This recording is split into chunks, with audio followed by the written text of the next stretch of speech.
नमस्कार, मी मयुरी आणि आपण पाहत आहात 7 स्टार न्यूज। मुख्यमंत्री देवेंद्र फडणवीस यांनी जत विधानसभा मतदारसंघ हा माझ्यासाठी एक नंबरचा मतदारसंघ आहे या वाक्यावरतीच जनतेने मला तब्बल 40,000 निवडून दिले। याबाबत दबंग आमदार म्हणून ओळख असणारे गोपीचंद पडळकर काय म्हणालेत पाहूयात आपण। राज्यपाल महोदय यांच्या अभिभाषणावरती चर्चा करण्यासाठी मला संधी दिली त्याबद्दल मी आपलं मनापासून आभार व्यक्त करतो। महामहिम राज्यपाल महोदयांनी 1 ते 62 मुद्दे या भाषणामध्ये मांडलेले आहेत आणि या संपूर्ण भाषणामध्ये आता वेळ तुम्ही आम्हाला कमी देताय, इतक्या वेळ आम्हाला बोलता येणार नाही, परंतु या भाषणामध्ये या महाराष्ट्रातला शेतकरी, या महाराष्ट्रातला कष्टकरी, 18 पगड जाती, 12 बलुतेदार, ओबीसी, मायनर ओबीसी, भटकेविमुक्त मराठा समाज, मराठवाडा असेल, खानदेश असेल, विदर्भ असेल, पश्चिम महाराष्ट्र, कोकण, मुंबई या सगळ्या परिसराच्या डेव्हलपमेंटच्या बाबतीमध्ये त्यांनी अनेक मुद्दे मांडलेले आहेत, सरकारची भूमिका मांडलेली आहे आणि त्यामुळं या अभिभाषणापैकी काही मुद्द्यावरतीच मी बोलणार आहे।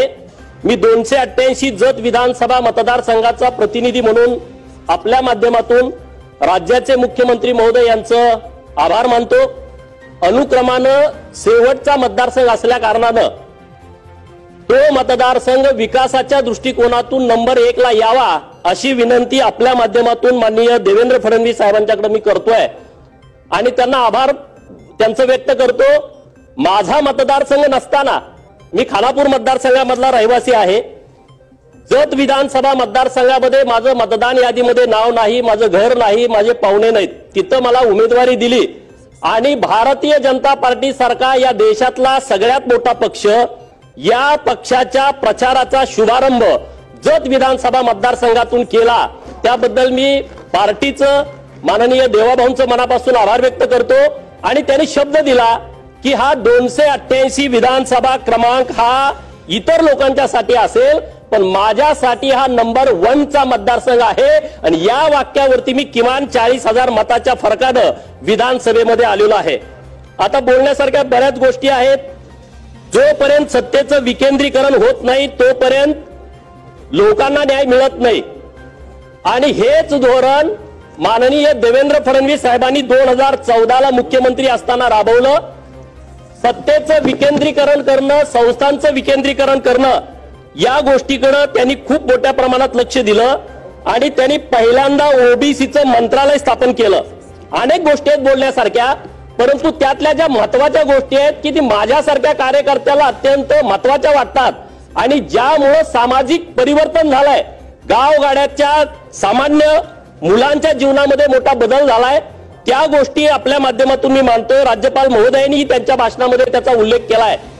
पहिल्यांदा त्यांनी या महाराष्ट्रातल्या गरीब मराठा समाजाच्या मुलांच्यासाठी सारथी नावाची संस्था स्थापन केली, तेव्हा काही लोकांनी टीका पण केली होती। या सारथी संस्थेच्या माध्यमातून महाराष्ट्रातल्या गरीब मराठा समाजातील हजारो मुलं क्लास 1 अधिकारी झालेले आहेत। त्याच्यानंतर महाज्योती संस्था स्थापन केली।